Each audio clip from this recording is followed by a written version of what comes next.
Tak terasa sihat langsung lah benda ni.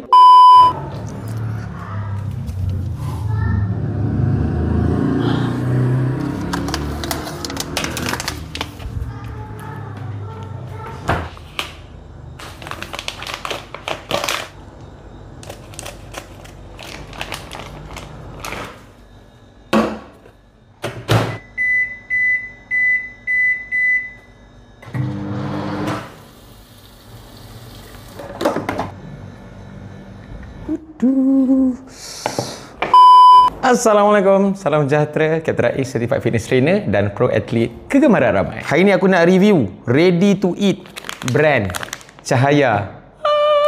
Aku nampak brand ni masa aku bertanding untuk 100 Second Challenge Flex. So aku nampak dia punya banner.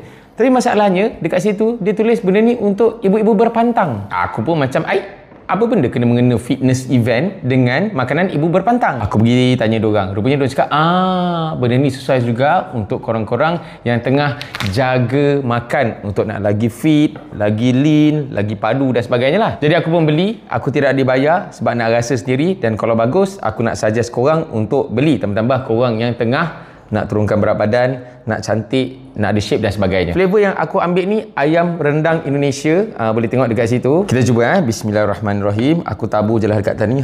Gitu. Bismillahirrahmanirrahim. Allahumma salli ala Muhammad wa ala Muhammad.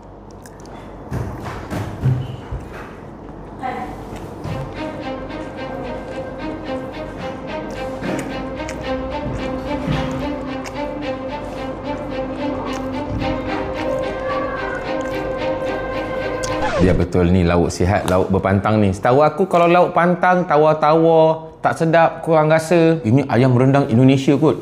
Memang terasa Indonesia tu. Ayam dia pun lembut, tak keras, tak terasa sihat langsung lah benda ni. Tapi mengikut apa yang ditulis dekat sini, dia cakap protein tinggi, tanpa pengawet, lepas tu trans fat free, no MSG. Boleh lah untuk korang-korang yang macam serabut, tak tahu nak masak apa dan sebagainya. Benda ni simpan dalam kau punya freezer, boleh tahan 6 bulan.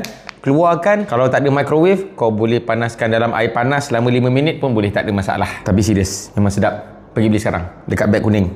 Sedap nak?